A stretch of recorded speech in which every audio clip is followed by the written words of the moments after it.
नमस्कार दोस्तों, आपका मेरे इस चैनल सिन्हा वॉइस में आपका स्वागत है। आज हम आपको सावन स्पेशल शिव और माँ पार्वती की ओर और बुढ़ापे की कहानी सुनाने वाले हैं।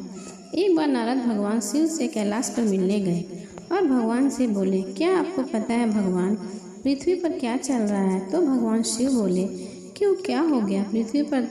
तब नारद जी ने कहा, धरती पर मनुष्य ही मनुष्य का दुश्मन बना पड़ा है और बूढ़े लोगों को तो कोई पूछता ही नहीं है।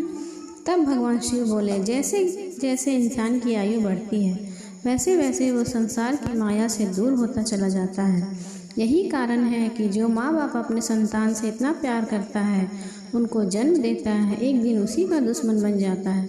तब माता पार्वती ने कहा, क्यों ना प्रभु, हम खुद धरती पर देखने चलें।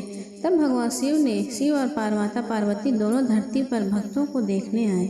आकाश में घूमते हुए माँ पार्वती ने एक बुजुर्ग को देखा जिसको कोई खाना नहीं पूछ रहा था। उसकी संतानें उन्हें भला बुरा कह रही थी, उनके रिश्तेदार भी उन्हें नहीं पूछ रहे थे। तब माता पार्वती भगवान शिव से कहती है, हे प्रभु, बूढ़े लोगों को इतना कष्ट क्यों भोगना पड़ता है? कोई उनका सम्मान क्यों नहीं करता? तब भगवान शिव ने कहा, जब ईश्वर का शासन और उसकी प्रणाली द्वारा जब जीवों की आयु सीमा निर्धारित की गई, तब सबकी आयु 40 वर्ष की थी। लेकिन जब जीवों में मनुष्य इससे संतुष्ट नहीं था, तब मनुष्य ने भगवान से प्रार्थना की कि हम 40 वर्ष की आयु में नहीं चाहिए, इतने में हम क्या कर पाएंगे? तभी वहाँ एक गधा आया, रोते रोते आया और शिव से कहा कि हमें 40 वर्ष की आयु लेकर मैं क्या करूँगा? 40 साल तक बोझ ढोकर तो मैं मर ही जाऊँगा। आप मेरी उम्र आधी कर दीजिए। तब भगवान समझ गए कि गधा अपनी उम्र से संतुष्ट नहीं है और अपनी उम्र कम करना चाहता है। तब भगवान मन ने मनुष्य को बुलाया और पूछा, क्या तुम गधे के 20 साल लेना चाहोगे? तब मनुष्य लालच में आकर हाँ कह दिया। तब भगवान ने गधे की 20 वर्ष की आयु कम करके मनुष्य की आयु 60 वर्ष की कर दी। तब भी मनुष्य संतुष्ट नहीं हुआ। तभी वहाँ पर एक कुत्ता आया और उसने प्रभु से कहा, मैं 40 साल की आयु लेकर क्या करूँगा? मैं डंडे खाकर मर जाऊँगा। ऐसे जीवन का क्या फ़ायदा?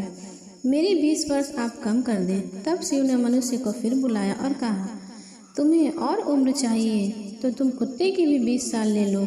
तब मनुष्य ने हाँ कर दी। तब मनुष्य की आयु 80 वर्ष की हो गई। तब शिव ने पार्वती से कहा, मनुष्य 80 वर्ष पाकर भी खुश नहीं हुआ और भगवान से अपनी उम्र बदलने के लिए आग्रह करता रहा।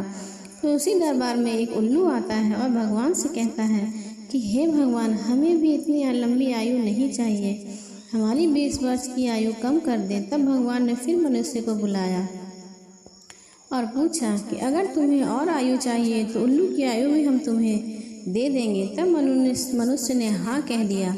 ऐसा करके मनुष्य की आयु 100 वर्ष की हो गई। तब भगवान शिव ने पार्वती से कहा, जब मनुष्य की आयु 100 वर्ष की हो गई, तब मनुष्य में घमंड आ गया और वह भूल गया कि दूसरों की आयु जीना आसान नहीं होता।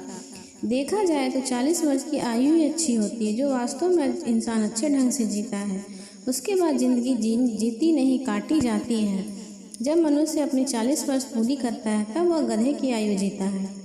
जो जीवन बेकार हो जाता है, अपने परिवार का बोझ उठाने में बीत जाता है, क्योंकि उसने गधे की जिंदगी ली थी। जब मनुष्य अपने 60 वर्ष की आयु पूरी करता है, तब वह बेकार हो जाता है। उसे कुछ भी कहो समझ नहीं आता, वो उल्टा ही सोचता है, वह सही बात समझ नहीं पाता। उस वक्त मनुष्य को सही राय भी गलत लगती है। कुछ भी कहो कोई सुनने वाला नहीं होता।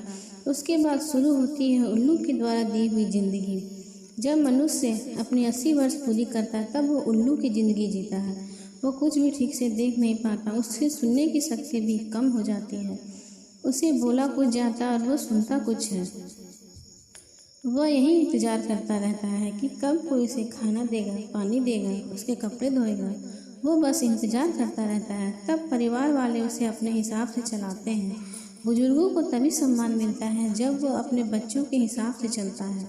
अगर वो अपने हिसाब से चलता है तो घर में तनाव का माहौल हो जाता है और उसको सम्मान नहीं मिल पाता। तब माँ पार्वती ने भगवान शिव से कहा, हे प्रभु, ऐसा क्या कोई उपाय नहीं है जिससे बुढ़ापे में मनुष्य को सम्मान मिल सके, उसकी इस तरह बेकदरी ना हो? तब भगवान से माँ पार्वती से कहते हैं 40 वर्ष के बाद मनुष्य अच्छे कर्म करे, वो अपना चरित्र अच्छा रखे, बुढ़ापे में उनका साथ कोई नहीं छोड़ेगा और उसका बुढ़ापा भी अच्छे से कट जाएगा।